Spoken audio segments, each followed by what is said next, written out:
It's your face. I just know, I'll do Eric first because I know a little bit more about him. He went to school at the University of Maryland. And so we kind of have a connection there because I worked in Northern Virginia for 25 plus years.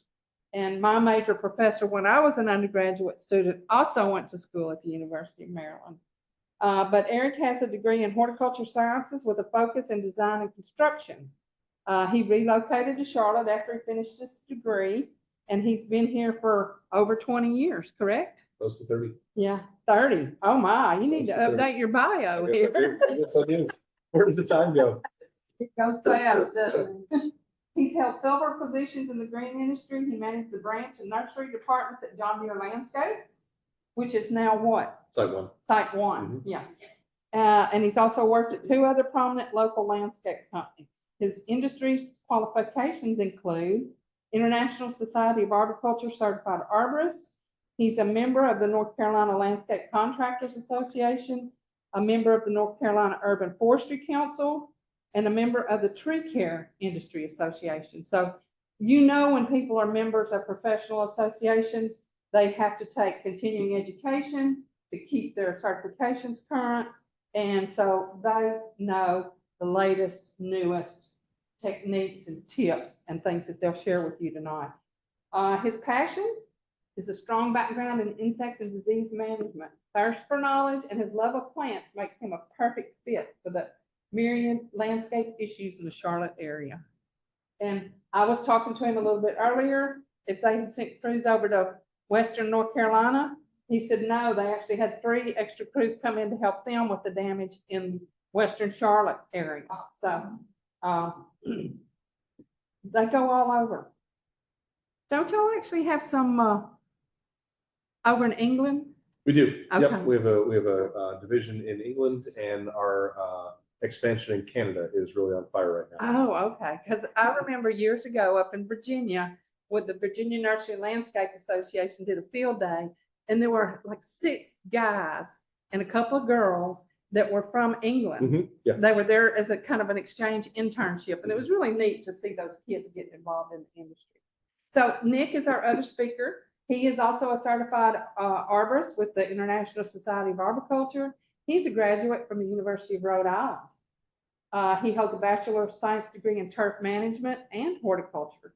His passion and strong background is also insects and disease management. So you're in for a treat tonight to hear from these 2 experts in the field. So I'll turn it over to you guys over. Absolutely. What we do all day, every day. Thank you, Debbie. Thank you, Debbie. So that was the brief little intro into our background. What we wanted to talk about today, I think fits perfectly for your guys' organization, and it's when to call an arborist, right? So there's a lot of different things that we do in the arboriculture industry, but we wanted to kind of tailor it to how it helps you guys. So we put this presentation together, and we're going to go through it. What I ask is, if you have questions, just get our attention and ask them. So we want you to ask questions while it's, you know, in the front of your mind, right? And while it's relevant, you don't have to hold everything to the end. We're very friendly, and we're happy to answer them. But let's go. What's the first one? Just a reminder that when you get a question from the audience Yes. here, that you repeat it so the people out in virtual can hear it. Make sense? That means you're gonna have to talk slow so I can get it. All right.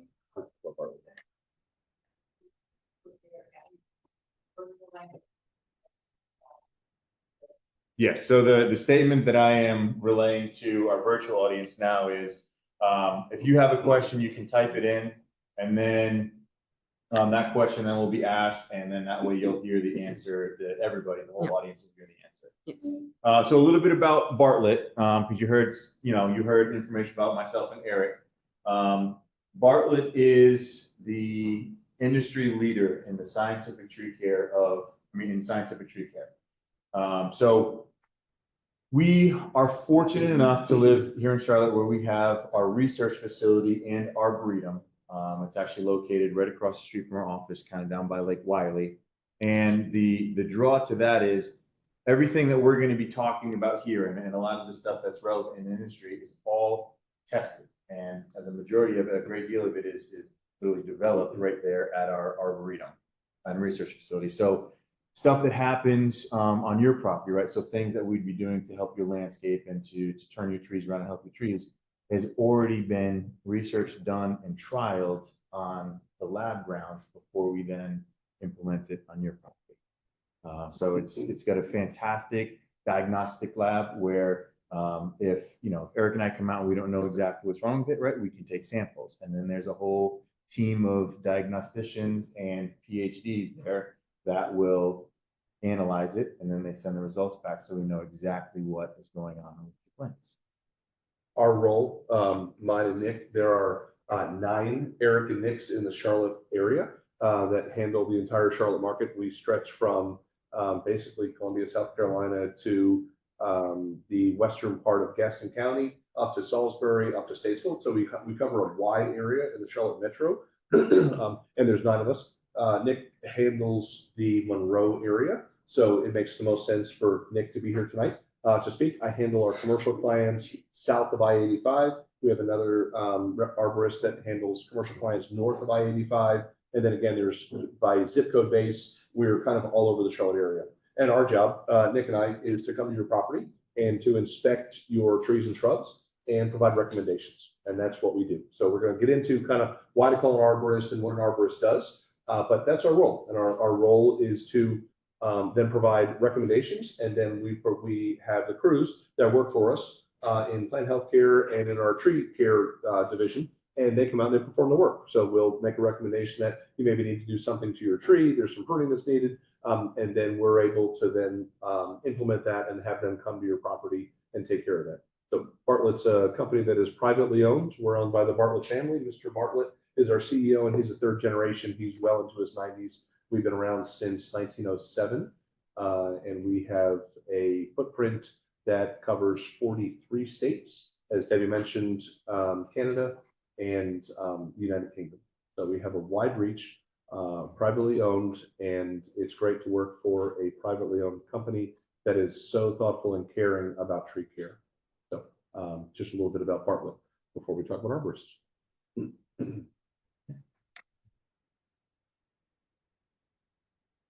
So here's the definition. What we like to tell people all the time is we're just tree doctors, right? That's the simple, easy way to look at it. And that's why we put the doctor there. So the five big main topics that Eric and I are going to cover today is going to be fertilization. We call it soil care. So fertilization, root collar issues, which is very underrated, but very, very important to the health of a tree. The actual structure of the tree, so pruning it to improve the form as well as its health. Pest management, so all the different pests and pathogens that will attack a tree and hurt the health of the tree, and then the annual property visits. So the first part is the fertilization, and I'm going to skip forward to a slide because pictures are worth 1,000 words, right? So when we talk about fertilization, right, what we're not talking about is we're not talking about just a generic over-the-counter fertilizer, right? We're not talking about a quick release fertilizer, right? The fertilizer that we recommend for trees and that we provide for trees is a proprietary blend that is developed from decades of soil samples that are collected around the region, right? So Bartlett has the luxury of really boiling it down and making localized fertilizer, right? So, Eric and I are taking samples at properties, all throughout the Piedmont region, which is where we're in. So fertilizer is developed for that. And then just like, you or I eat, right? We get the nutrients, the vitamins, right? That is what powers the tree, because the trees can't just go up and, go to the store and get vitamins, right? They need it all delivered to them, because in the urban landscape, the whole natural cycle of all the leaves falling down and replenishing the soil isn't there the same way it is in the woods. So you have to help supplement that, keep them healthy, happy and healthy. The other thing that I'll tell you is, besides them looking much happier and healthier, just like with us, when we're healthy and happy, right, our defenses are stronger, right? Trees can, they have a better chance of compartmentalizing, right, and defending against pests and pathogens when they're happy and healthy. Yes. Instead of using man-made fertilizer, I'm using worm casting and put on my tree just Yes. to try and keep my soil as healthy as possible. Yes. To keep my crops alive, would it be just as beneficial to make fertilizer? for it? So over time, yes, right, but it's going to take time to get there, right? So a lot of the time when you're doing something like that, right, if you're building the soil year after year after year, your soil is great. But if you have a new plant and you're putting it in and the environmental stressors are getting it, right, you need the plant to make it to where it's actually going to get nutrients in the soil. Okay. So a combination of the two is what I recommend, because everything you're saying is perfect and great, but you just need the plant to stay alive long enough to benefit. We also have to be careful that when we're using the word compost, is it the right mix, the right pH? We could take compost, and if we take all of our leaves and all of our grass clippings and we dump that in, we suddenly create a mixture that's too hot. It's got way too much nitrogen, and we need way more carbon in there to kind of balance it out. So several years ago, we had this pile of just old grass and leaves, and I said, oh, great, I'm just going to do some little bit of container gardening, and I fried my plants because the pH was so far off. So if we're going to use the word compost, let's make sure it's something that's cured and ready and tested. That we're not using something too hot is the word. And then the other thing adding to that, right, is going to be the next slide. So the soil care, right? So pH is a huge part of that. And there are a lot of different ways that you can adjust the pH, because when your pH is off, so explaining this chart a little bit, right? If your pH is off, the wider the graph gets for each one of the elements here, the higher the availability is to the plant, right? So by moving and adjusting your pH, right, you're maximizing or increasing the amount of micronutrients and macronutrients that are available to the soil. So again, the worm castings and all the compost is fantastic, but a lot of times these neighborhoods are built and all these developments are constructed where a lot of the topsoil is removed, right? They need to do it for soil compaction to have a sturdy foundation and all of that, but you're not dealing with that organic layer that had been, being made for, thousands of years. So because of human intervention, again, human intervention comes back in to help keep it going. So pH is extremely, extremely important for the health of your tree. Because if your pH is off, you can be fertilizing your trees. You can be, you can be pouring a lot of money into what you think is improving the soil of your tree, but those nutrients are not going to be available to be picked up by the tree, by the root system. The unique thing about what we're focusing on when we talk about pH is we're also talking about the species of the plant. A pH for a rhododendron is going to be very different from the pH of a cherry tree or from your gardenia. So all of a sudden, we talk pH, and I was like, well, yeah, so I went and I took a pH sample out of my planting bed, and I sent it off to NC State, and they came back with a report, but I can't figure out how to apply it. So when we take a soil sample, we actually indicate what plant we're trying to treat, not just a general, because your pH over your entire property may be the same, but all the plants are different, and they may actually have a different need, localized need. So we're able to address needs of a plant specifically, and we can actually make a recommendation to say that redbud needs more manganese or more zinc because we realize that there's a deficiency. Your property soil profile, soil analysis profile may be sufficient, but it's not sufficient for that one particular tree you're concerned about. So pH is often overlooked, but very, very important. Any questions on soil before we go to the next topic of root collars? No question, but to remind folks, you can get free soil test kits here at your Union County Ag Center. You can also get them in libraries all around, and they will do soil testing, I believe, for free until the end of November. And Debbie, come by and stop me. The samples have to be on the loading dock before Thanksgiving. Yeah. Because they take off a lot during the holidays. And if you mail it and it gets there the day after Thanksgiving, they're going to hold your test results hostage until they get your $4.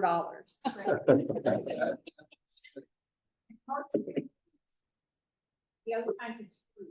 Fantastic service. Take advantage of it. When the benefits being North Carolina. Someone in the audience, virtual audience, asked about the question.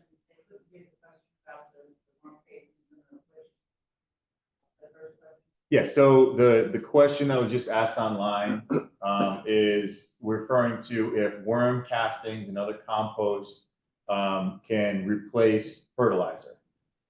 This is a very long answer. It can be, I mean, you can really dissect it, but the short and simple is that the fertilizer should be used in conjunction with that. Because the worm castings and other compost help build the soil, but they may not, if the tree or the plant is already stressed, it may not correct the soil in time for the plant to make it. Because it's like 1 inch a year for soil when you're treating it correctly, right? Then it goes deeper with the microorganisms getting soil back to soil instead of dirt. A tree rooted deep. Yeah, Not getting it down that far. that's correct. I mean, it's. So kind of repeat what she said for the virtual people.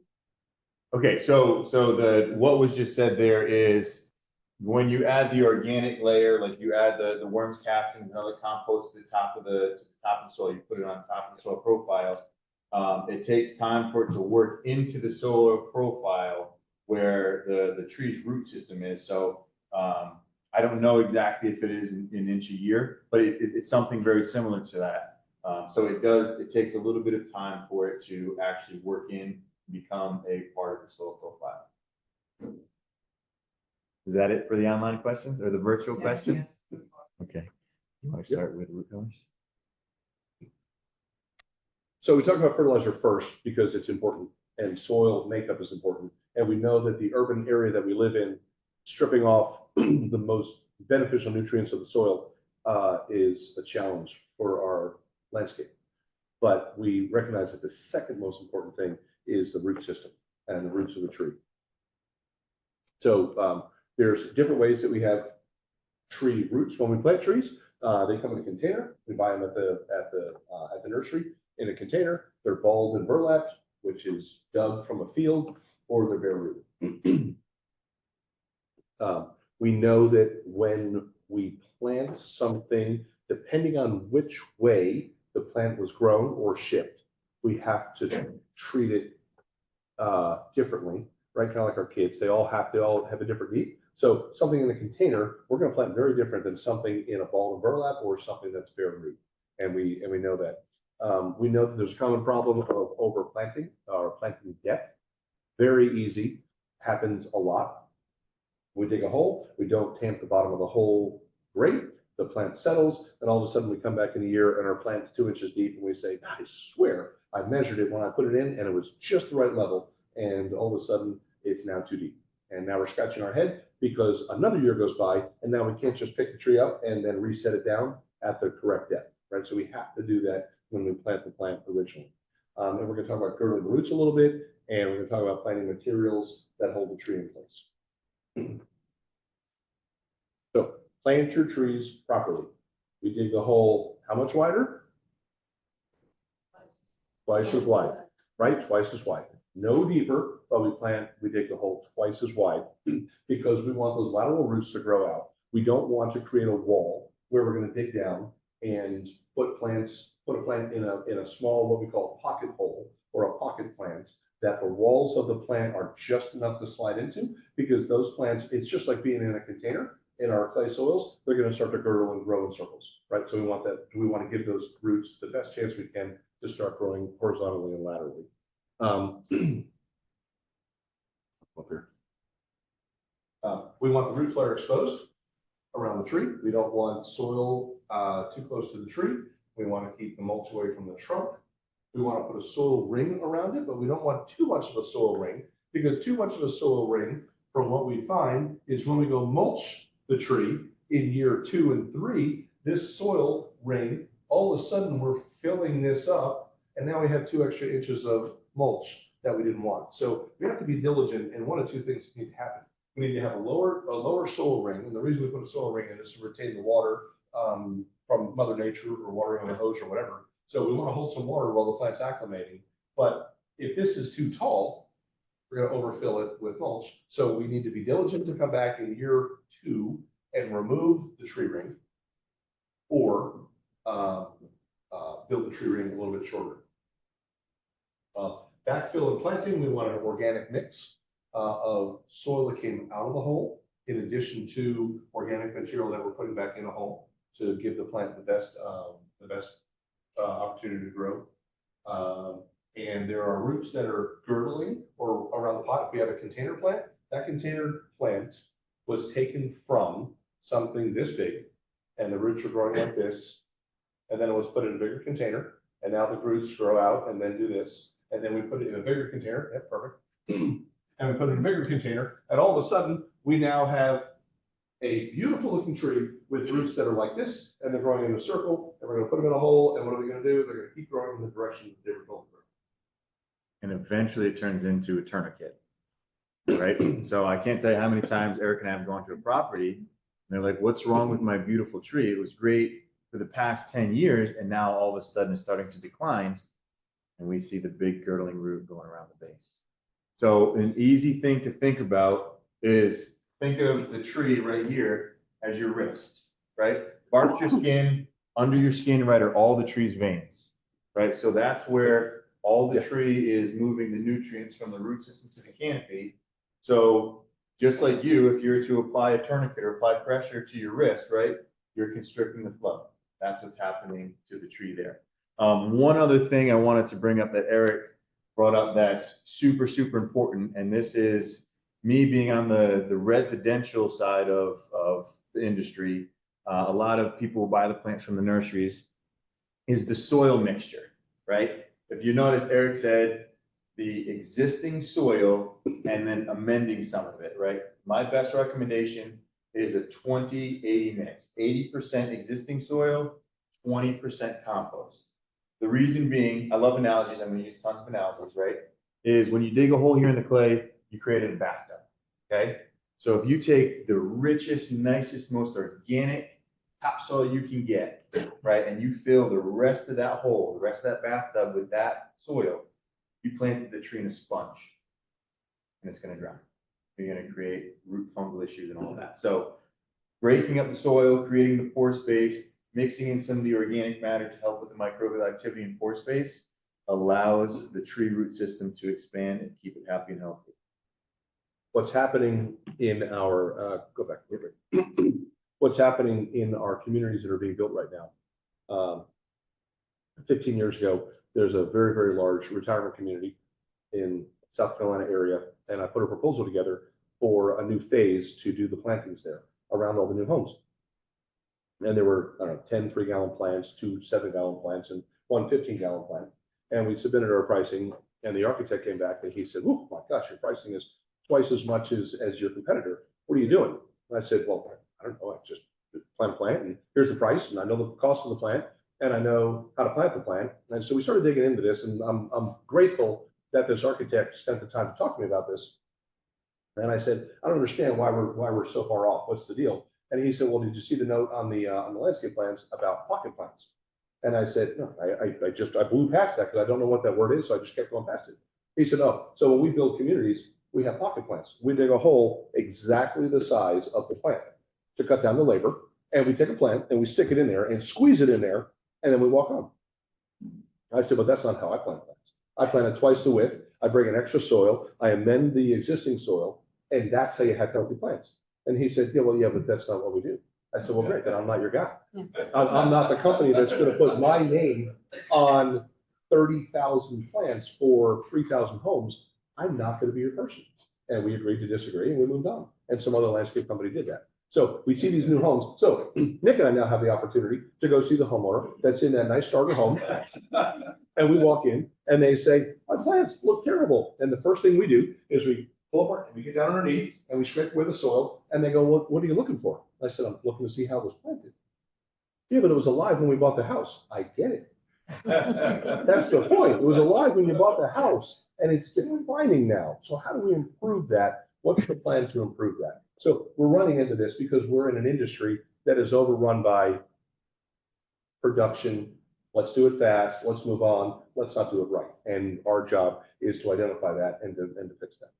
And when we come up with this tree, the next slide, when we come up with that tree on the left, and we immediately start pulling the soil away, and like it takes almost no time. It's like going to the doctor and taking your temperature. the first thing we do is go inspect the root flare and say, yeah, you have a fever, or no, you have girdling roots. And we identify that. So what do you do to fix that? So if we catch it early enough, right, Repeat you the can, question. you can, the question was, what do we do to remedy girdling roots? Right, so it's all in when you catch them, right? Because if you have a small girdling root, like one that would be like the size of this little guy here, right?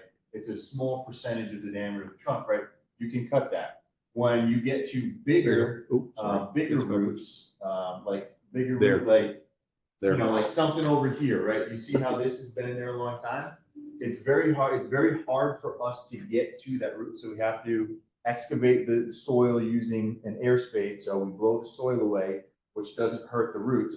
And then you have to wean the tree off that root. When a root's that size, back to the analogy I said, that's an artery, right? So you just gotta wean it by chiseling a little section off and slowly make your way through that tree.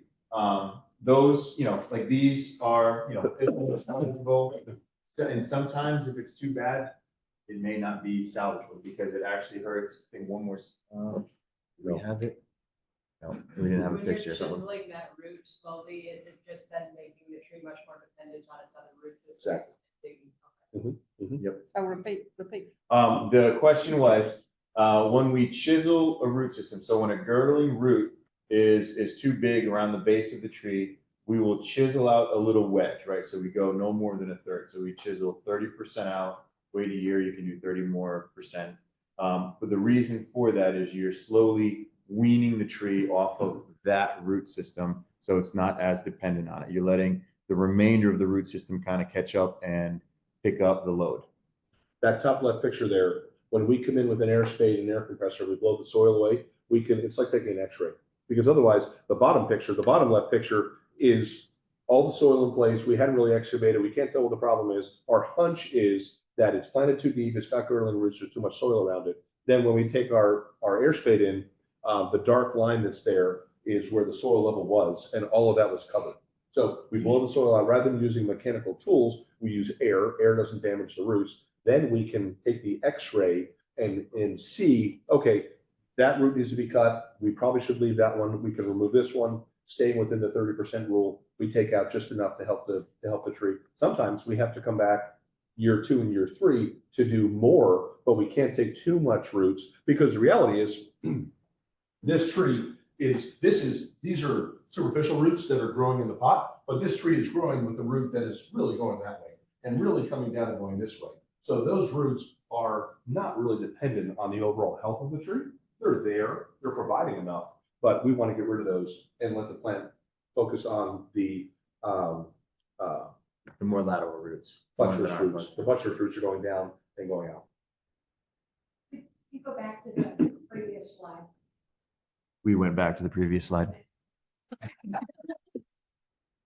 I'm getting it, slowly but surely. Yes. What would you do? So that's a very tough one, right? So the picture on the left, this is for the virtual audience. The question was, what do we do with the tree on the left?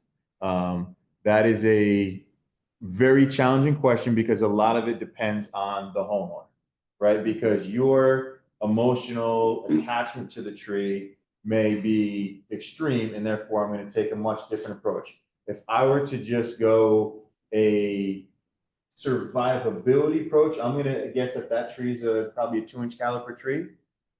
If it's something that hasn't been in your landscape very long, I would say, you know, remove and replace, because us going in and operating on it, right, is going to be, you're going to have maybe a 50% survivability rate.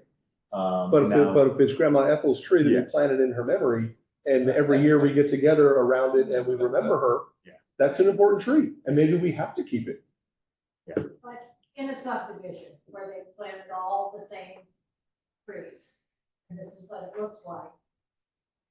Then we give you options and we let you decide. So we can slowly but surely take our chances, right? Wean it off the root, keep the soil happy and healthy, you know, root invigorate to loosen up the soil around other parts so they're doing their job and see how it goes. Or if you're not attached to the tree, you as the homeowner, right, then you go with option B. if you did a little wedge, where would you do a wedge? The question is, if we were to do a wedge on that tree, so if we were to wean the tree off that root system, where would we make the cut? This one from a picture, I cannot tell you because I don't know where the root ends, right? So typically, let's say if this root came out here and then started going around, I would excavate a little bit more and see if it had more roots coming out this way, and then potentially make the cut up here. So you're not completely severing off all of the lateral roots that are going to turn into, you know, a healthy root system from the tree. This is an extreme case that we put up here to basically showcase what happens with I round just pots. saw one just like, Yeah. What'd you do? I haven't yet. Oh, is it yours? No, it's my son.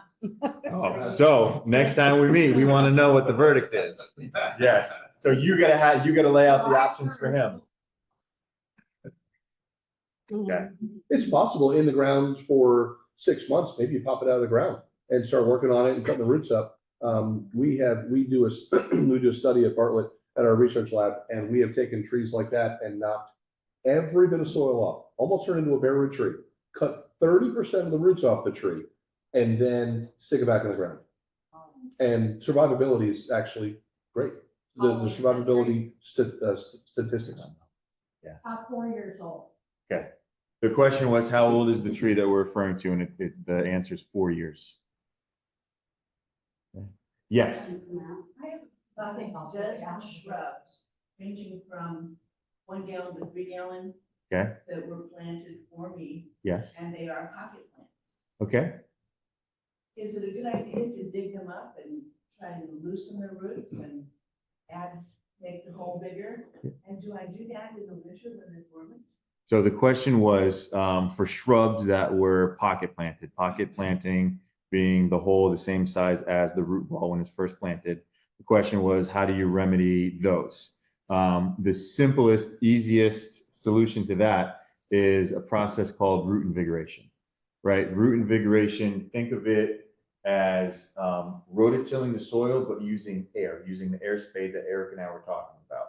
So what it does, what the technician will do is he comes out and he decompacts the soil, right? So mixes up the soil using air, and then he puts in compost and then uses the same process that he used to decompact the soil to mix that organic material, that organic compost into the soil profile.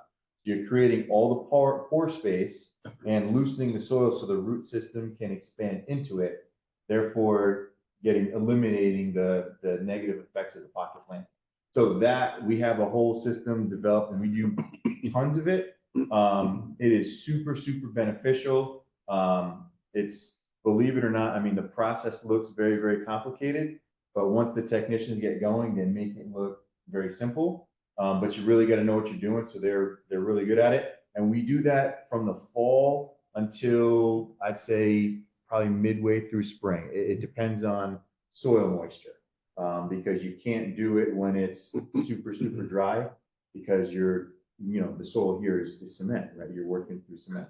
So we usually start, I'd say it's been, I think November is when, so now, like I've had technicians out all week doing that process. The short and simple thing is you're amending the soil with the plant already in it, right? So that's the easiest way to describe it. Whereas if nothing was planted there, right, you do the same process, right? But you're not having to work around roots. This process allows you to work through all the roots and then just help the tree establish and get through that. In theory, you could dig up the plant and then fix it and then make the hole wider and put it back in the ground. The problem is, depending on how long the plant's been in the ground, it's already started to grow some roots. And it's already started to grow some roots this way and in the circle that we don't want. So you'd have to almost take the plant out of the ground, knock all the soil off, start over with the root system. And what our root invigoration does is it churns everything up and loosens it and kind of invigorates the fibrous roots at the end and breaks them. Everywhere a root breaks, there's a new node and it's going to grow a new direction. So if we can break that root and get it growing horizontally, that's the goal. They were planted in March. Sure. I mean, certainly a possibility to pull it out of the ground and re-dig those holes and dig them properly and add the right amendments back into it. Yes. Is root invigoration a one-time treatment? The question is root invigoration a one-time treatment? So root invigoration, when we add a product called, when we add compost and we add biochar, right? It's a one-time treatment for the area that we did, right? So let's say it's a willow oak tree, right? If we just do a 3-foot ring around a very young willow oak tree, right? That's a one-time treatment. As the tree gets bigger and bigger and bigger, right? You know, your mulch ring is supposed to expand with the tree, right? Then we would suggest doing root invigoration on the net, like, you know, in a radius further out, right? So you then start, you know, 3 feet away from the tree and then do the next radius after that. But if you were to just say, hey, this is my landscape bed, right? I'm going to root invigorate everything around there. You can conceivably get away with doing that just once for the life of your shrubs. Root invigoration also could be used for decompaction. So if you have an area, we have a restaurant that has a tree in the courtyard, and there's tons of foot traffic around the tree, and they're trying to figure out how do we get the tree back into better health. Well, let's put some small fencing around the tree. It's a very active courtyard, very active patio, lots of dogs, lots of kids, but we have to improve the health of the tree. So we're going to come in and reduce root invigoration of the tree, but then we encourage them as we soften up the soil and decompact and get more air into the soil and break those roots up, the fibrous roots. We also want to keep people off of it. So the recommendation was, let's try to minimize foot traffic through there. So we would do root invigoration on that tree maybe once every 4 or 5 years. Okay. Any other questions on the root invigoration? Would worms do that for you? If you grew some organic matter on top of the shrubs, you could dive down? Very, very, very slowly. You mentioned the slowness of getting down to the roots, right? The question was, can worms do the same thing as root invigoration? Thanks. No, it's going to take a long time. But yes, You're being in explored. theory, yes. Unfortunately, I think in the urban environment, we have some factors, right? We have heat, we have reflective heat, we have urban. What's our irrigation like? How much compaction is there? And I think bringing in extra soil and worms is probably going to create a false layer at the top and never really get down to where they need to get down to. I think in a high level care backyard, I would assume every one of your properties, because you're all gardeners and you love your property and you love being out there, maybe that's going to work. But in certain settings, it's probably it's going to take a long time. And if the tree's already in decline because we're trying to recover, get the tree to recover, probably not going to get there in time. Great question. This is another picture talking about mulch. Anybody mulch the tree on the left? Anybody do that? Because if you do, you're welcome to leave. I just had a master gardener student last week tell me, don't think mulch volcano, think donut. And, Yes. and if you look at the one on the right, that's more what it looks like, a donut, because it's wider and higher on the outside and not at the trunk of the tree. I'll tell you a funny story about this picture is I was sitting in class, right? My dad owned a landscape company growing up. So lucky me, I got every opportunity after school and on weekends to work with him.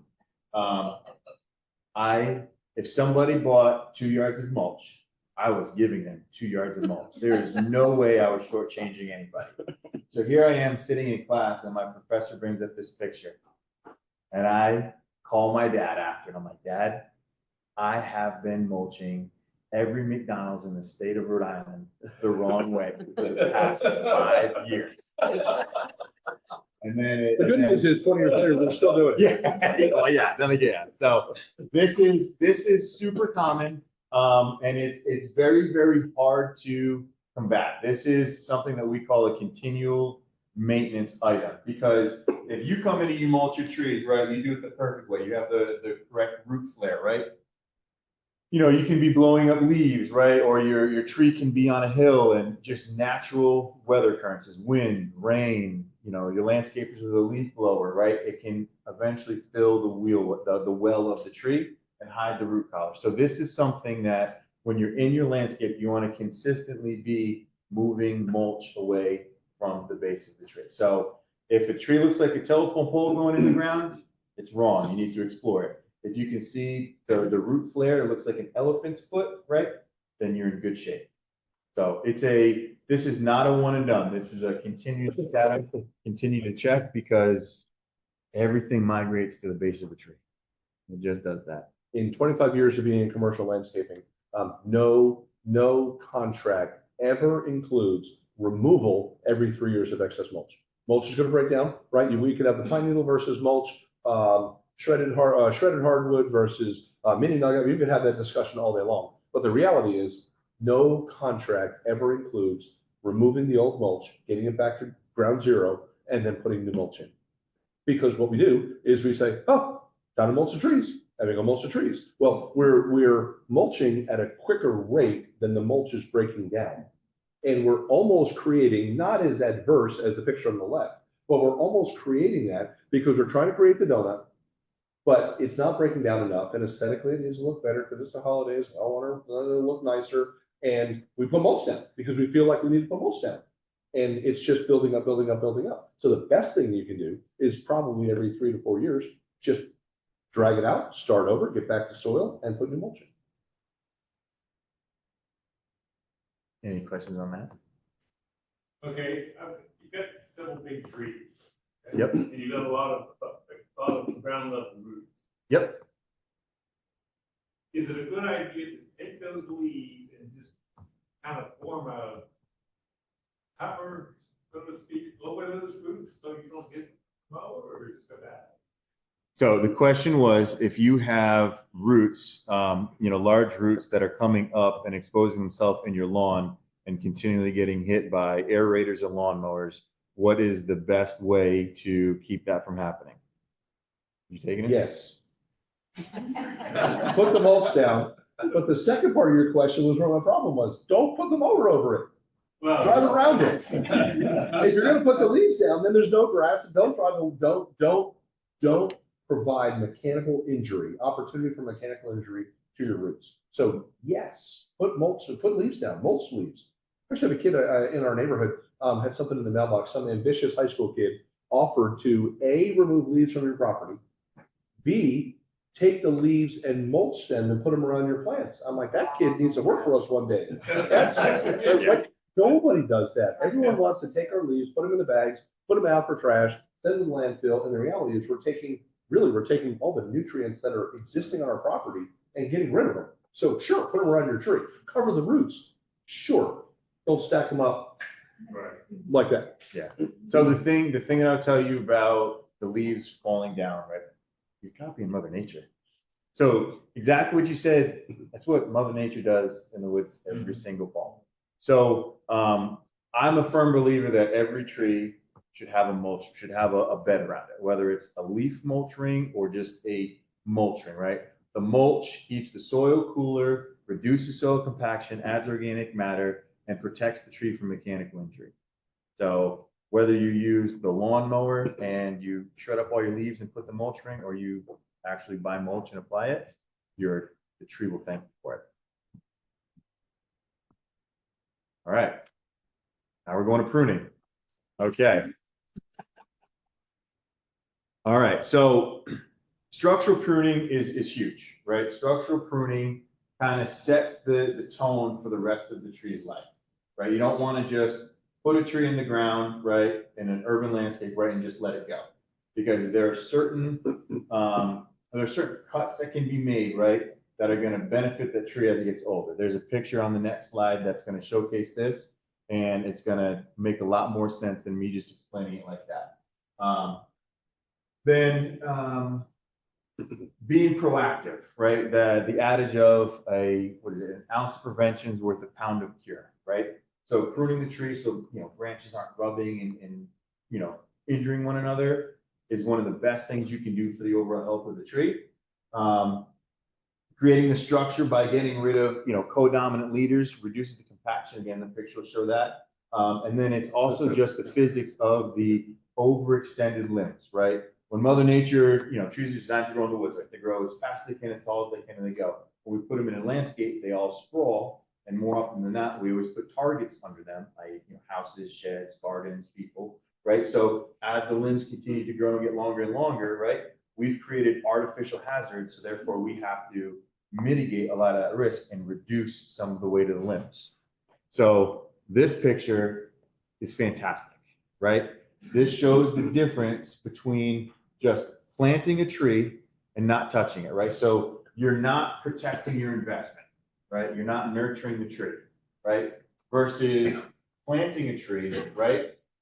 And structurally pruning it through its early years to create a nice structure, right? Nice structure being the main central leader up, right? This is one of the biggest things that, one of the biggest issues that we deal with trees are co-dominant leaders because their likelihood of failure. So a little bit of pruning in the beginning gives you a healthier, happy, bigger tree.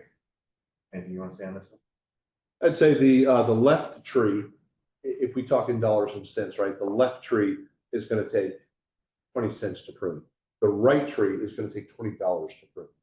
Just not actual dollars, but scope of cost. So if we ignore a tree when it's young, we can really go in and in about 30 minutes make a handful of cuts and kind of be done and know that we've got a tree going the right direction. If we wait until the tree is 20 years old, now we've got a day's worth of pruning, a climber. There's some issues and problems. There may be some limbs we can't remove because the tree has grown too much, and we're going to change the overall aesthetics and structure of the tree. So getting a tree when it's young and moving towards it as it gets older is cost effective. Yes. So is it better to try and prune a tree when there are no leaves on it? Because you can see the branch structure better? The question is it better to prune the tree when it's dormant, when there's no leaves on the canopy?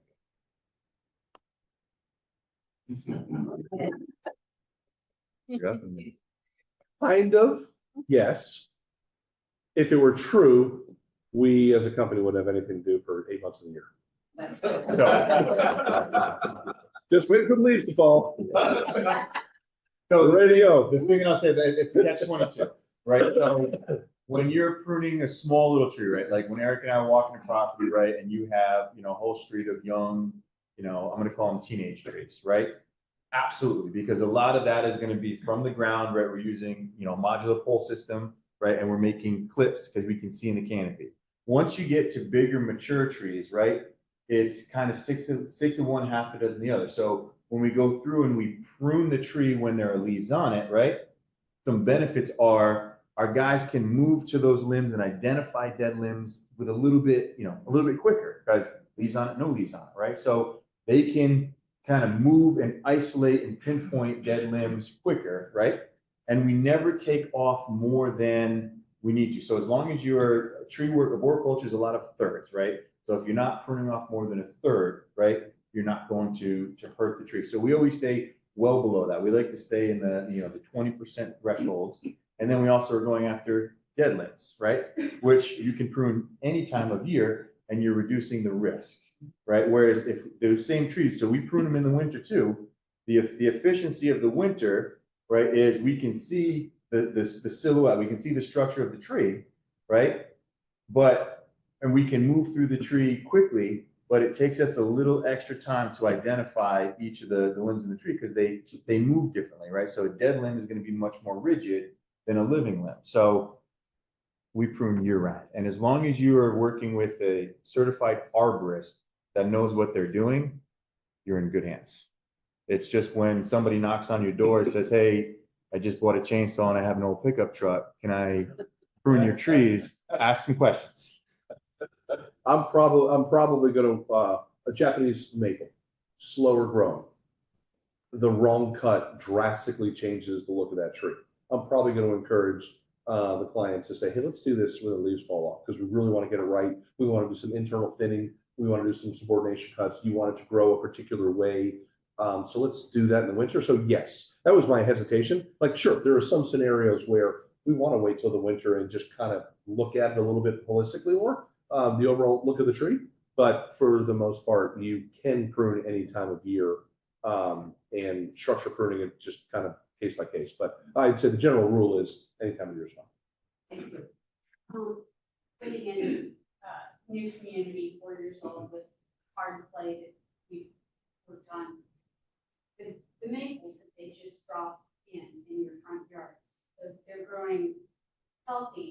now there's tall limbs coming off the top. Is it beneficial to prune off those wild limbs up top or no? You want to keep it shaped up for a 4-year-old maple? So the question was, a new neighborhood, a maple that's about 4 years old. It's got a fast growing rate, right? So it's got some tall, spindly, co-dominant leaders at the top. And the question is, do you prune them now? I would say I'd have to take a look at it, right? Because if you're looking at the picture, right, that's what this is right here, right? A young tree with these tall, spindly, co-dominant leaders, right? Or it could even be this one, based on the image that you told me. So these are then going to turn into this and this. So if you were to prune a tree now, right, when it's smaller, right, you'll make a cut, right? A cut will maybe be, let's just use an example, a 1-inch cut, right? The tree will compartmentalize and heal that 1-inch wound very, very easily, right? If you wait 4 or 5 more years and you make a 2-inch cut, right, that's twice the surface area that the tree has to compartmentalize and heal, right? So it's a paper cut versus a big wound or a gash. How long does it take your arm to heal? That's another way to look at it, where if you prune the tree when it's younger, you're taking off less plant material, making smaller wounds. So I would say absolutely. Have you ever bought a hydrangea in bloom at the garden center? Yeah. God, it looks awesome. Never, ever, ever looks that good. Never. Like year 2 is like, oh man, that looks like, ooh. It looks so good at the garden center, and why can't I recreate that? Because the grower timing is perfect and sets up the perfect plant. But what happens with the maple tree and the landscaper is the grower that's growing it is likely pruning it in such a way that it looks so good right when it's purchased and installed. The reality is they're probably shearing it and they're probably making some poor cuts. So what's happening is the tree is now going into new growth and shooting off these weird limbs because it wasn't pruned properly. So to say, yes, go ahead and cut those off, I would almost say, if you come back and say, instead of just cutting the weird sprig off right here, I'm almost going to make an aggressive move and say, I'm just going to take it off right here and maybe make a hole in the tree that we know the tree's young enough that it's going to recover. Or I may want to come in here and take this entire piece off because I know that there's another one coming that's better and attached better. So the growers are falsely creating something more aesthetic, but maybe not structurally the best tree. So it's worth having someone come out and take a look at it. And again, it's 20 cents versus $20 and make a couple cuts and say, whoa, I would have never made that cut. But in 2 years, you're never going to notice, and it's going to be the right cut for the tree. Second question is, maples are one thing, service berries are another. This was presented as a learn how to prune and when to prune. So when would you typically prune a service berry, and would you do it the same theory as keeping it contained? Question was, do you prune a service berry the same as a red maple? No. They're going to be completely different sizes, right? And a service berry, because I'll get to a next picture will kind of explain this a little bit more, but a service berry is never going to put on the same size, and it's not going to have the same force and the leverage. So you can have those multiple stems there at the base, because that's just how the service berries, they grow. They're designed to be a bigger shrub. So you don't have to prune it the same way as you prune your maple. There's a question over there. I have a 100-year-old home with a big tree that's been there probably 200 years. And it is probably 20 feet wide and 10 feet tall, and limbs are ginormous and long. But they're not healthy. I did go in and cut out some across one like you were talking about. But now, when do I turn back some of the leaves? The limbs are literally 10 feet long on either side, or do I need to? They're all on the ground is what I was thinking. The question was how to prune a 400-year-old fig tree. I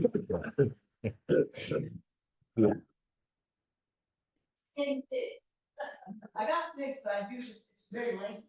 Like, I feel like, they probably pruned it before me and didn't do it right. And so I kind of wondered, should I do it? Do something like, cut some of the length off. The 30% rule right? So we have 3 meals a day, breakfast, lunch, and dinner. If we take more than 30% off of the tree, we're actually saying, because that leaf is a food opportunity, we're actually saying you're only eating 2 meals a day or 1 meal a day if we just actually whack a tree, and the tree's gonna have a hard time recovering. So sure, you can make some aggressive cuts. We want to stay within the 30% rule. And it may be something that old, that mature. Maybe it's a 3-year program. Maybe it's taking off some, let's take off the lowest limb and maybe some of the stuff that's encroaching the home. And then maybe the next year, after the tree is recovered and learned how to live with less and put on a little bit more growth, where we wanted to put on growth, then maybe we come back and we remove a little bit more of it. But I'd say, without really understanding the size of the limb, they're aggressive growers, so they can recover well, but they don't compartmentalize well. And then, the next question is, I have deer eating new trees. That, so it's all, now all of my new growth is at the base, and now the top is just little sprigs. I just. The question is dealing with deer damage on trees. What type of trees? Those are Sputniks, like they're a bush, the Okay. Sputnik, I don't know if that's the name for it, but. That's going to be tough because it's like me, you're taking half the plant and it's just going, holy cow, I need to survive. Let me push out growth anywhere I can. That's the tree literally just trying to survive, and it's going to continue to do that. Like it's bigger, maybe. Keep it till you can, as it's growing, right, you can selectively thin it and, kind of try to train the new leader. But that's a very tough one because the tree was growing with the main structure, and now it's completely had to, do a 180 and change where it's putting all of its energy. So that's going to be a slow program of you just isolating the limbs that you want and letting them grow up. Yes. I have a fig tree and I pruned it last year. Yeah. I wanted to keep it small because it was getting too tall. So I think I cut the main later. Okay. And it looked really nice when I was done with it. Yep. Size and everything. Well, this year I have a bunch of branches that are coming from the bottom. Yep. And it's so wide. I mean, they're just going out like this. And I noticed the main leader died. Yep. And you know how with a big tree, you can get like the branches, you can just aim and it'll crack right on. Yeah. So did I totally prune this tree? The question was, an aggressive rejuvenation prune was done to a fig tree. The main central leader died, but it's got a bunch of little sprouts that are coming out. Yeah, so those are then just going to turn into your new fig tree. So the answer is you didn't kill it. The structure is obviously it's compromised. So the main structure is there, and you're going to have a bunch of smaller, sprouts come off on the bottom, and eventually it's going to look something like this, right? Where they're all growing in diameter and competing for the same real estate. So for fig production and new leaves and it growing, it's coming back with a vengeance, right? It's going to continue to grow, but it's not going to have the same structure it had before. So it's going to take you kind of maintaining that certain size and growing and selectively thinning it to keep it. Figs are just, they're aggressive. They're awesome, but they're aggressive, and you can take a lot of liberties when pruning them, because as you saw right there, you took out the main stem and it said, it laughed, and then it grew out all those new suckers from the bottom, right? So you're just kind of trading size for quantity when you do that. So just last week, I went all around the tree and I took off all the bottom stem. Okay. But I didn't go all the way to the inside. Yeah. I left about this much. Okay. I'm thinking they're all gonna die on the bottom end. I don't want all those things to turn out. You should cut it back to the stem of the tree then, if you don't want those to happen. But again, let's talk about 30%, right? So maybe this year, go ahead and cut back half of the plant, those lower ones, and then maybe next year, the other half. Question over there? More of a statement about the fig tree. My husband and I purchased last year, there was a brown big tree along with, God knows what else in there. We ripped it up and threw it on the other side of our house in a dark area. That one came back with a vengeance, 20 times bigger. We've been in there for less than 365 days, okay? It was massive. We took a giant excavator from like a construction company, big excavator, not Lowe's, construction company, dug that sucker up and threw it down in our wetlands. But that other one that we thought was dead, that we chucked to the side. But it's great privacy between us and the neighbor. Yeah. I don't think you can truly kill a thing. I really don't. Putting that in there. Okay. You're gonna be fine. Yeah, for sure. Yeah. And if not, come to my house. Or mine, yeah, or this. So these are a couple more pictures of pruning, right? These are some situations we're trying to avoid. You know, this right here, when you have these, you know, these black cherries where you have all this grouping of tree, right? That's going to be the same thing I was explaining with the girdling root, right? The base of your tree is your wrist. So all of those branches right there are going to apply pressure on one another, inhibiting the flow of nutrients. They're also going to trap moisture. And then as trees grow, right, they increase in diameter. So each year they grow, each of them is getting bigger and bigger and bigger, putting more strain on the union. And these are trees that end up filleting. They end up splitting apart and failing due to their structure, right? The same thing comes over here, right? With this, we call this a large aspect ratio. It's a fancy term Large aspect for it. ratio. But what happens here is as this tree continues to grow, this void right here, this union begins to fill in. And the trees really and truly only attach down here. So you get all the included bark that's in here that's trapping moisture. This is, who's seen a Bradford pear split? Okay, boom. That is what that is right there, right? It traps moisture, it grows and puts more pressure on it. And because it's just filling in the void, it's basically like the branch union just getting bigger like that, right? The bark isn't fusing to one another. It's just swooshing and trapping moisture and decay. Yep. Mhm. So we have two ways to mitigate the one on the right. We can make one cut and we can sever it right here. We don't have a great branch collar. We know that the branch collars are going to prune and then the tree is going to repair itself and provide some healing wood and heal over. So that is going to leave a rather large wound.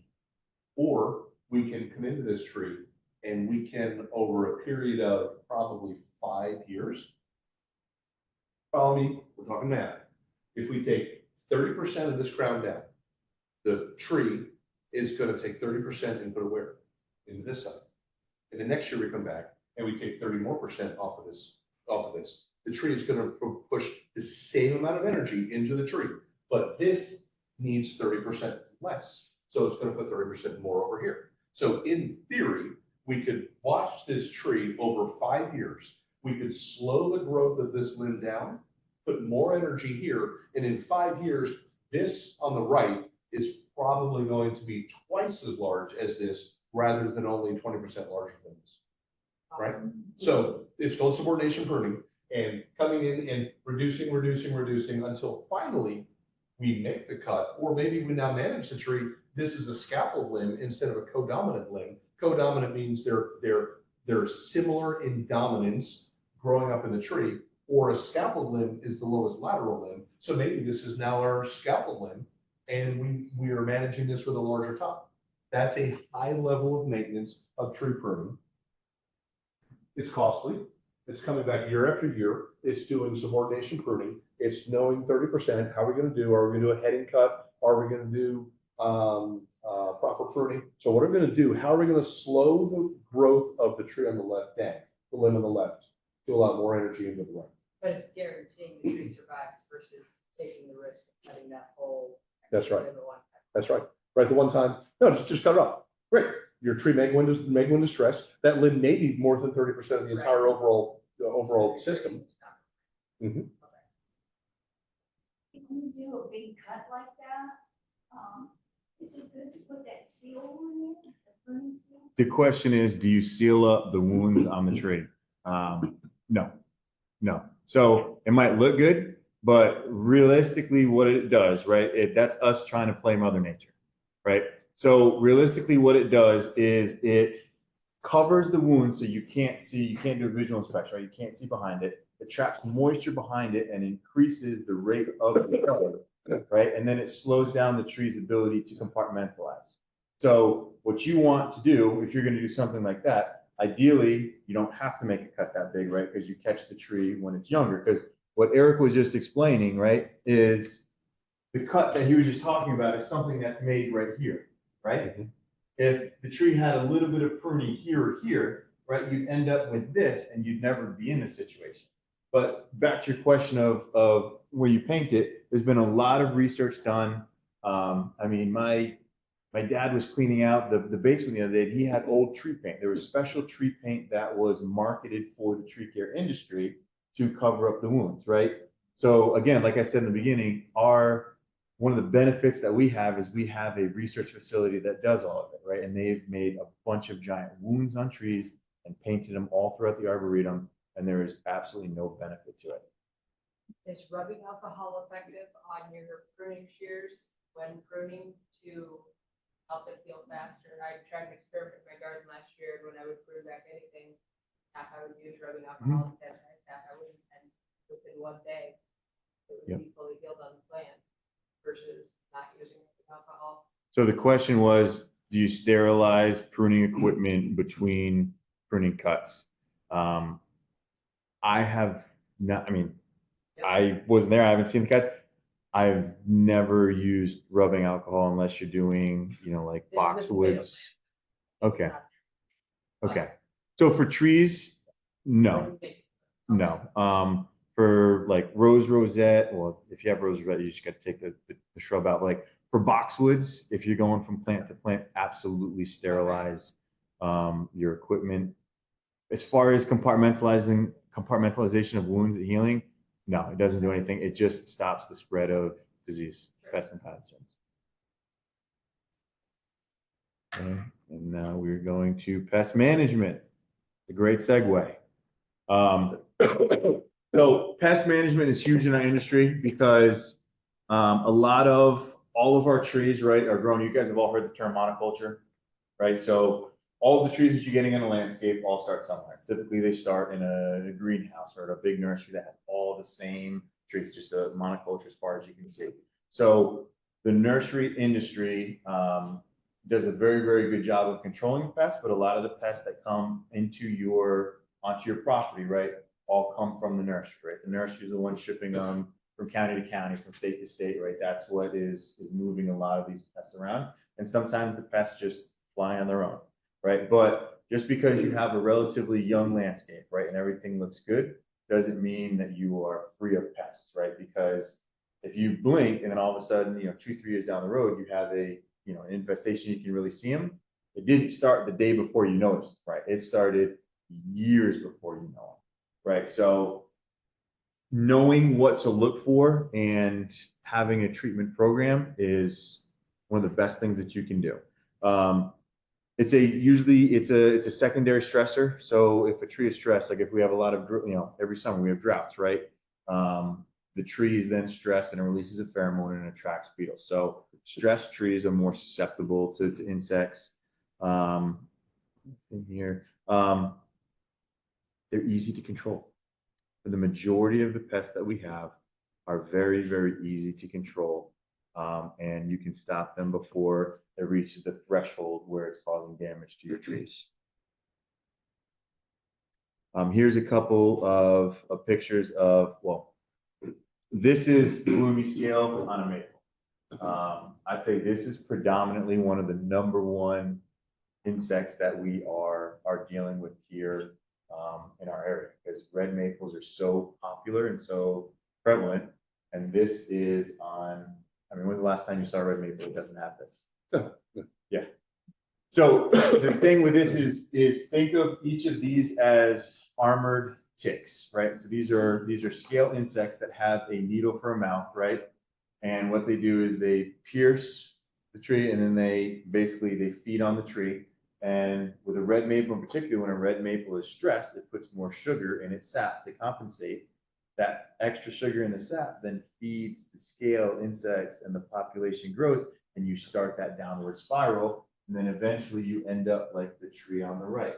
So this is a very, very easy, with cultural practices and, some treatments, this is a very controllable pest, right? You keep a healthy root system, keep the root collar free.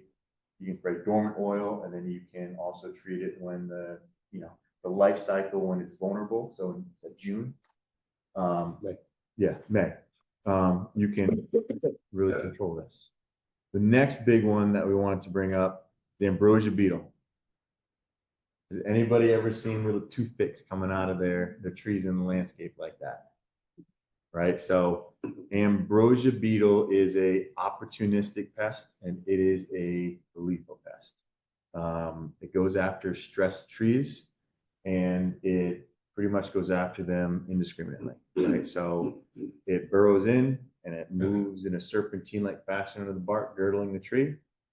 And then before you know it, the tree is gone. And it is small. What's growing out of that? So that's the frass, that's the sawdust. As it's burrowing in, it's pushing the frass out. So that's the insect going into your tree. They interrupt the vascular system, so there's no more, so the vascular system of the tree interrupted. Now there's no moisture getting up into the tree, and we start to see the tree die.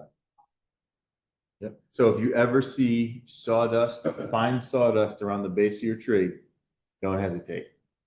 Because the other thing that ambrosia beetle do is they bring in ambrosia fungi that they feed on. So if them burrowing in and physically destroying your veins isn't enough, right? They're then turning your blood into jello, right? Because the fungi then clogs up the tree's vascular system. So they're one that you really got to watch for. So sawdust at the base of the tree, horrible. Ambrosia beetle are a secondary pest. They're not the main cause of the death of the tree. There's something else going on with the tree.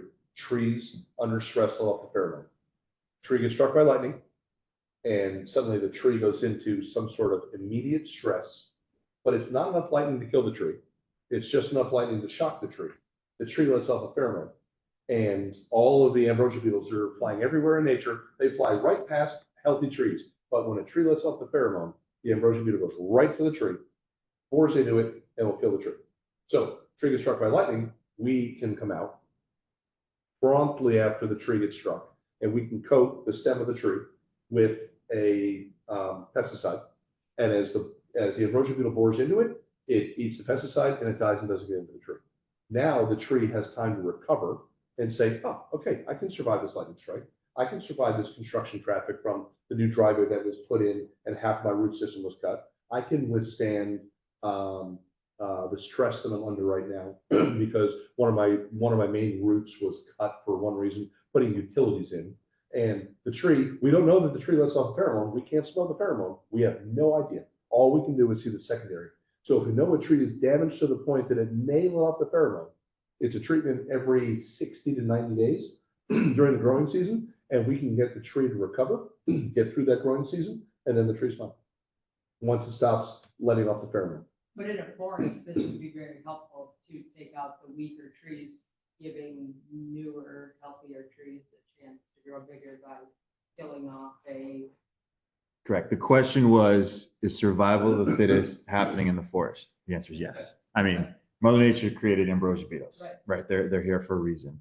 Our problem is, with what Eric just talked about, is when you're walking on the sidewalk and there's, an ambrosia beetle at a tree, now you have the hazard of a big tree. Yes, in the middle of the woods, who cares? Got it, do your thing. I know in pine stands, when trees are infected by beetles, they literally fell them on the ground so that ground beetles can eat the larvae, right? Mother Nature has her own thing. In your urban landscape, right, you don't have that. Right. So therefore we have to step in and help. There's a slide coming up where we're going to see a good example. All trees let off a pheromone. The question was, does ambrosia beetle go after certain trees or all of them? And I mean, it's shrubs, all trees, shrubs. I mean, ambrosia beetle, they are a pain in the butt. We had, a couple years ago, we had a real weird cold snap and it was like late March, early April, freeze, deep freeze, thin bark trees. Suddenly the vascular system is active and right, moisture is moving, phloem is moving, and nutrients are moving, and it froze. And then it thawed, and then it was fine. The tree didn't like that. That year, we saw red buds, we saw fig trees. Suddenly, trees that are kind of aggressive growing and early bloomers, we saw those trees impacted by ambrosia beetles. Like, whoa, never seen that before. That was weird. So then we think, what climatically happened to stress the tree? Oh, we had a really weird April freeze. That the tree let off the pheromone, bugs are flying right past the tree, and they go, oh, there's one. Go on. Yes. Okay, that beetle, but what about the, pine? Pine beetle? Southern pine beetle? It killed like 5 of my pine trees already. Yeah. So with, we don't have southern, you said We which do. one's worse? I'm sure we do. Well, I meant the sides. Oh, no. It's hard to tell. I think financially, the southern pine beetle would be, because in my experience, what I see is pines are always in stands, right? So instead of a single tree dying, right, you end up losing 4 or 5 trees, or 30 or 40, right? Because yeah. So you have to look at the trunk of the tree, so you can get with extension agents. You can call an arborist. There's a couple. Okay. So there's a couple. Came to one of the other classes here, and he's the one, I brought one of the, pieces of Yeah. them, and it showed all the little. The galleries. Kind of hard to identify sometimes because Yeah, they yeah, look but- similar to other pests. So you really have to find the pest and not just, so there's galleries, You've never seen this. On the end. because they're inside the tree.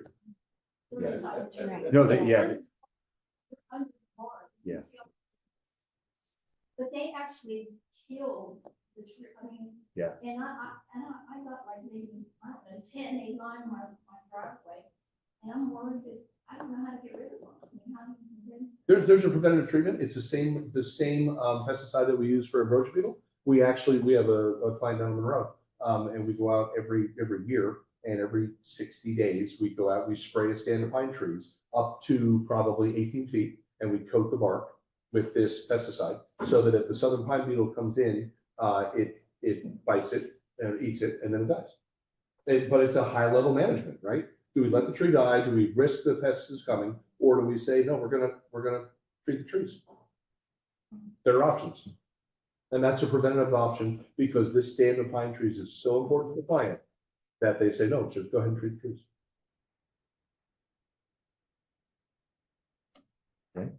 Anyone heard of emerald ash borer?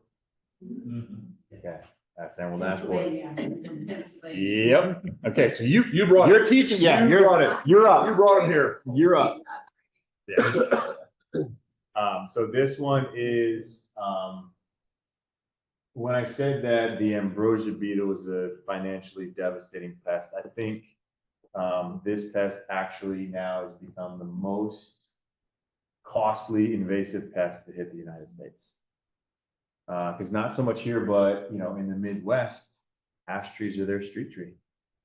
And what I will tell you about an ash tree here, and anywhere that's green on this map, is if you have an ash tree and you want to keep it, you must treat it. This is a preventative treatment, because the female lays her eggs in the top, the eggs hatch, the larvae burrow in, and it works from the top down. So once you get to 30% decline in the canopy, 30% reduction in the canopy, the tree's vascular system is so compromised that the product that we treat the tree with can't make it to the canopy.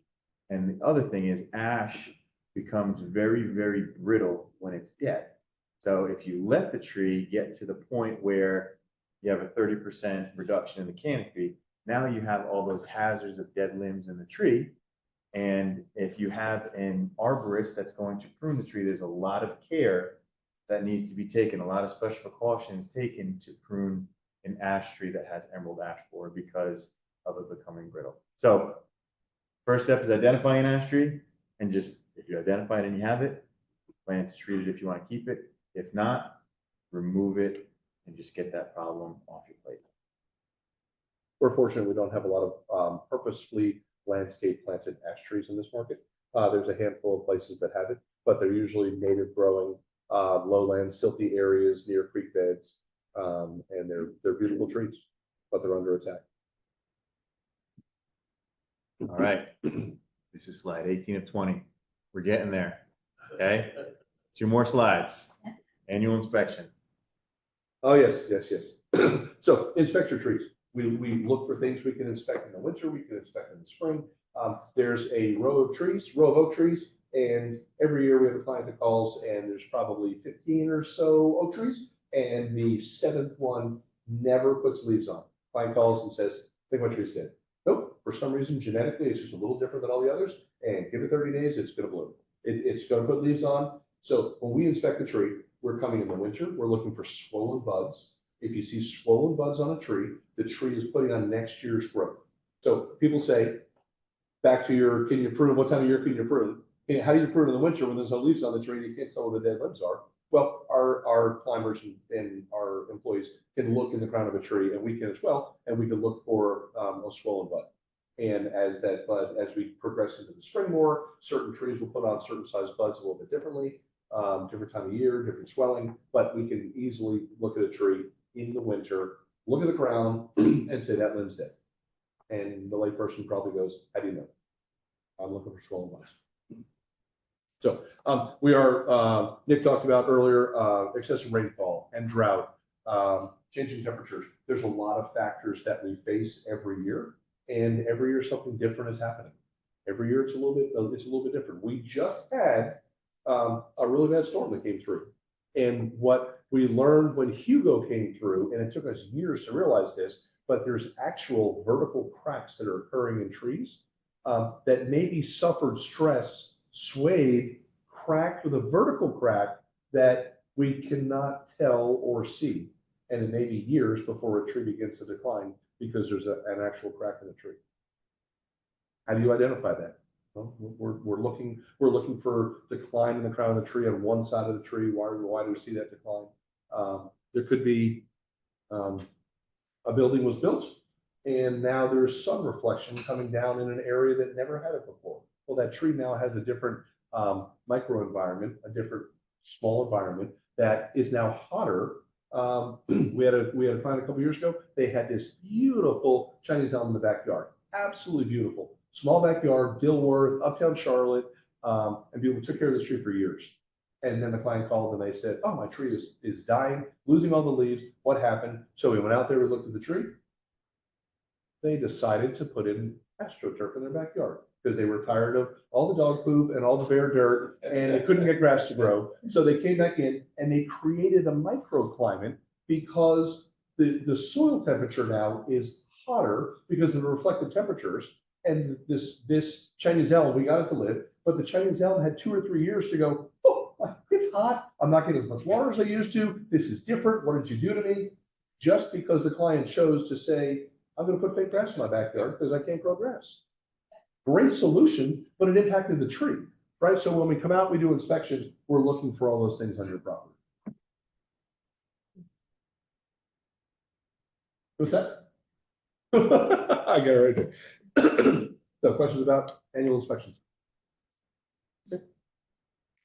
Where's the slide? This is it. Where was the slide? What slide? Here was the slide. There was another slide. I was waiting for the slide. No?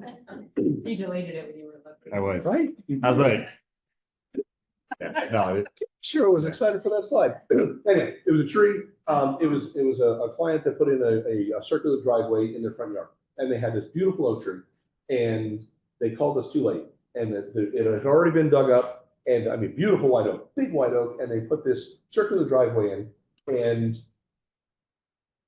1 or 2 years later, the tree was dead as a doornail because they cut every root in the tree, and the ambrosia beetle came back in and killed it afterwards because it suffered stress. That was the ambrosia beetle tie-in. So one thing to remember what he just said is, you hear every builder, every pool builder, every patio builder say, the tree was fantastic when I left. Trees, trees, and I mean, the majority of them are honest, straightforward people. They're not tree nerds like us. Trees store 3 years of carbohydrates in their root system, so 2 to 3 years. So when construction starts and damage is done, right, sometimes it takes 2 to 3 years for you to see the effects, the impact to the canopy of the tree from what happened to the root system. So that is one of the biggest things that we struggle with as arborists is we're coming in, I see a brand new driveway, I see a brand new house, and I'm looking at the mature trees going, oh man, this is an uphill battle for the next 2 years because I have to, educate them and explain and basically mitigate a lot of the stuff that was done before we even get on site. And then lastly, drought, right? Drought goes, you can see the impacts of drought compound on a tree year after year after year, right? So we had a drought all summer, right? Now all of a sudden we're getting rain. So everyone, drought is back of our mind. It's out of our head. No more. We have plenty of water. So each year that has an effect on the tree. So the more droughts we get, there's going to be more trees and shrubs in your landscape that you're going to go, oh, what the heck? All of a sudden for 5 years has been fantastic. And now it's struggling, right? That is another thing that you have to think about and look out for is it compounds year after year. Okay. And that is what we have. There you go. Thank you so much. Yeah. Thanks for having us, guys. Did we go over on time? Do we have a time limit? I don't know. Good. Okay. Good. Oh, yes. Water trees need during dry spell. And in rain. Wet. The question is, how much water do trees need during a dry spell? There's a nice little formula that our lab put out. An easy way to remember is 10 gallons a week per inch caliper, right? So you get a 10-inch tree, a tree needs 10 gallons of water. What did I say? It needs 100 gallons of water. Trees are my strong suit, not math. 100 gallons of water a week. The diameter at breast height, so DBH. So about, what was that, 3.5 feet off the ground? Okay. DBH stands for diameter at breast height. So we're measuring the tree at approximately where her chest is. Yep. And then the other question was, if there's too much water, how do you combat that? This is the $1 million question. This is what we struggle with on every property. If it's your irrigation system, you're in luck, right? Because you can throttle back irrigation, you can move heads, you can have some control. If it is your topography of your landscape, right, where you're the lowest house on your street and everybody's backyard's draining into your backyard, I don't have a good solution for you besides, you can do French drains. You can try to just divert the water away from your tree. Or if you have the ability beforehand, you find a tree that really likes wet conditions. You don't always have that luxury, but the too much water is very tough because you can't control your neighbor's water, right? You can only control what's on your property, and it's a tough one. Are there any other virtual questions? Okay, All right. that means you did a good job. Thank Yeah. you. Thank you, guys. All right.